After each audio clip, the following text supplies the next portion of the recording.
Okay, good morning on Sunday, and we are the Sunday after the 4th of July. I don't remember what day I'm on anymore. Anyway, we have some progress here from the little fig tree and the moringa that accidentally got cut off. So now the battle is, the grass is growing so fast because we have all this rain that we're getting seed heads on the grass. So peeper's kind of keeping itself still alive because it's going around eating up those seed heads, or the seeds off the seed heads. So anyway, the other way we're helping ourselves out. Sorry for showing you the tripod there. We have really poor soil here. I think had I known how poor it is, I might not have bought the place. But then again, most soil here in Florida is this way. Got plenty of salt, and you got zinc, and everything else is pretty depleted. So what we do, and I took my shoes off, and I don't know where I put them. What we do is we take the poop from the chicken house. We clean the chicken house every day, and we bury it. And you bury the chicken poop. I'll just try to do this barefoot. And you make little trenches. And then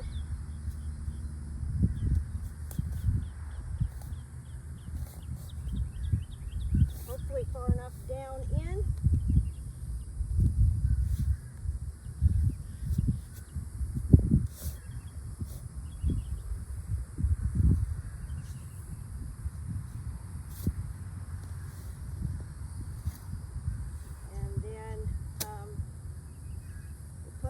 Bucket right here of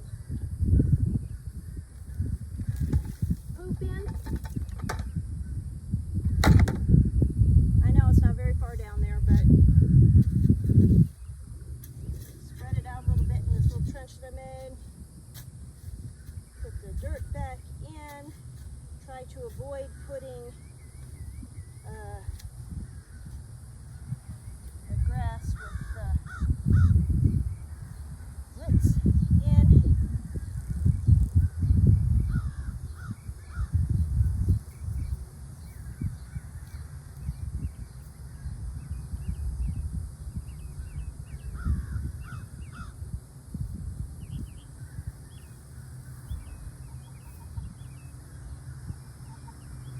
So this will make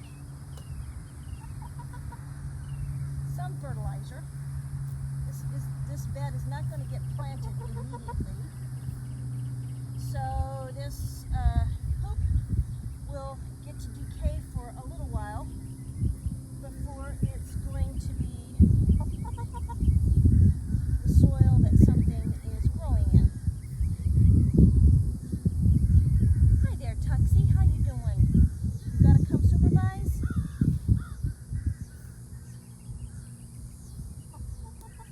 Sounds like we have two hens growling at each other over there. It is Daisy and Summer. So before I go digging more of this space up,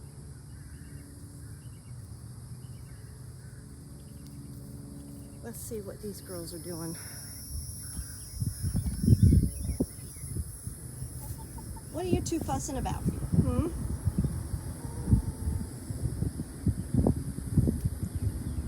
Did you not let each other have the nest sites that you wanted? Hey, come on now. Let's be nice. Yeah. Tuxie, you get in there and straighten them out. Yeah.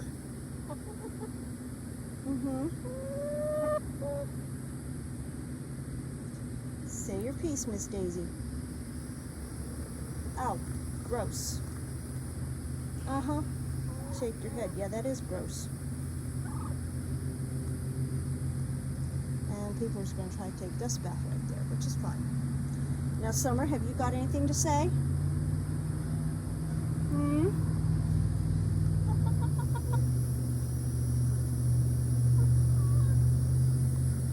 Okay, well you two have kind of got your thing going on here.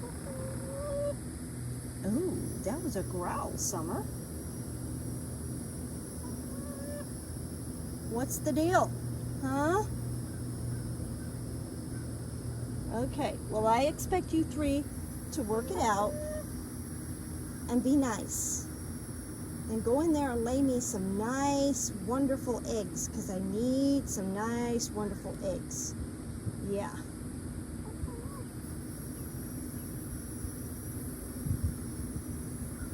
Okay. So, I'm going to take you real quick in here. We're working on covering this with other than bird netting, which is still over there, because we're waiting for some more hardware cloth. Seems like everybody's got the same idea, so it's getting hard to come by.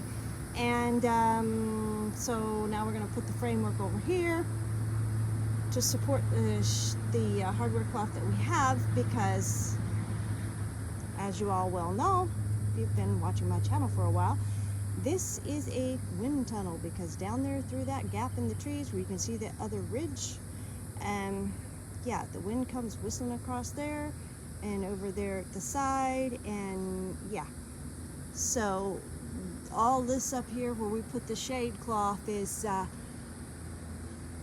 it gets kind of dancing around in the wind with these cattle panels. So we're probably going to put some 4x4s posts in, like that one down there, to help with the stability of this.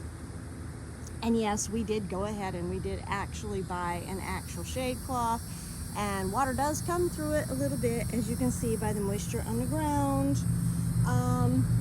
But up here closer to the roof, and sorry if this is discombobulating anyone or making you dizzy, this up here is that unbleached muslin, which acts as a diffuser for any water that comes through. So it acts kind of like as a mister that could be put on in a hose. Okay, so yeah, the other thing we've done is the younger chickens were going up there to have their nests for the night. There's a gap between the old roof and that beam up there where you can see all those screws in there holding the chicken wire in place. And we were concerned that you know, part of it they couldn't get through because there's the unbleached muslin is in the way. But down here, if they went on down here and nested, which I don't think anybody has done, they would be easy pickings for a predator. So we went ahead and we put this 2x4 in, and now that is down through the center and it's connected to this 4x4. So it would really be hard for anything like a raccoon to reach through there and grab. Granted, we might have a mouse living here in the barn, might have a rat. I think it's a mouse from the size of droppings that I found. So that's one of those things where we're gonna have to deal with. Miss Fluff sitting on her nest. That is her nest box. She doesn't like anybody else to have anything in her nest. And then Summer and Daisy kind of fuss over this one. And I see it's real dusty again from all the wind we've had lately. And Summer is sometimes using this one, sometimes Daisy is using it. I've even seen Tux go in there. Now, Miss Tuxie is supposed to be using the old coop, but the young chicks are coming over and exploring it now. So I don't know what's gonna happen, but as soon as I get these buckets full of poop buried, then I'm gonna come in here and put some clean shavings and stuff in here. And then this will be ready for a day of whatever it is Mother Nature throws at us. And we'll get all these saucers that are in here filled up with nice, clean, cool water with maybe a few ice cubes thrown in at the heat of the day. That way the girls can come in here, and even old Clodhopper here, and they stand in that cool water, and it helps them to handle the heat of the day.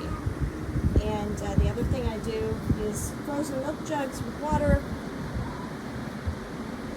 Yesterday I ran out of having enough milk jugs, so I have this obviously leaking thing that a microwave meal came in, and I filled it up with ice cubes, and now I need to take it outside and dump it on, I don't know where, because the whole ground around here is saturated from all the rain we've had. But yeah, we have this fan here, we have this fan over here, and that also gets filled with ice. We have this, and we have that, and we're figuring out exactly where the best place would be to mount them up so that they're bringing in, kind of moving the air so it doesn't, heat rises, and keep it moving through the barn. But as it stands right now, this is doing a good job of keeping airflow going sort of to all the corners of the barn. And the girls are coming in here, even the young roosters, they're coming in here during the heat of the day on their own. We don't have to try to get them to do it. And they're staying in here and getting out of the heat. In the late heat of the day, then we move these waters go in. I need to, as soon as I get that poop buried, then I'll be taking care of the waters and making sure all the water containers are clean and they are all full. And so yeah, chickens are providing the eggs for us to eat, and they are providing the fertilizer for deficient soil. And to prove that it does work, this little fig tree was put in this ground with, well, it was in a space. It's been put in a space where we had put some poop. And then we put a piece of cardboard down to help suppress the grass, which, yeah, we put mulch around it. This grass is so stubborn, it's really hard to get it to stop growing where you don't want it to be. It just marched right up over the top of the mulch, unless you do the mulch really, really deep, like about a foot deep. So I'm gonna have to contact some more tree trimming places and get more mulch in here. Yeah, and you see the stick here? Okay, there's a starting of that there. We'll make a line toward the gate, and that will be a little path going down through there. And then we're bringing these sticks around here and delineate where all we're going to bury the poo, and then where these are angled there and there, that is going to be the walkway from the back of the house, the pergola, and then it comes up through to go into the chicken run and then into the barn.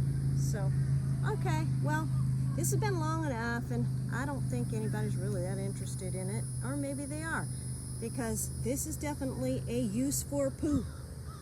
You can use human poo, and you can use chicken poo. You can use dog poo.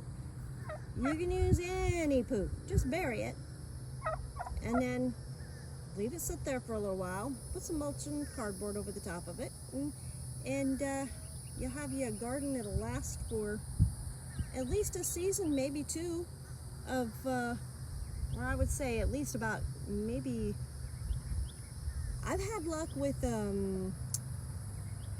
about a 2-year garden, and that's spring, fall, before I had to start doing other amendments and stuff. So anyway, food for thought.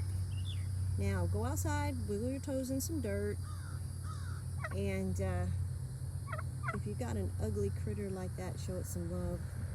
And I would say, yeah, subscribe, like, and if you're interested in what all we do around here, and which is not really that much at the moment because it's pretty dang hot, and we're just going to start working slowly but surely on getting things ready for the big fall planting.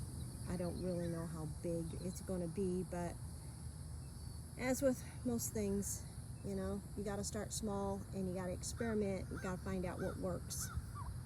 So y'all go out and have a great last day of the weekend, and I hope your week next week is wonderful.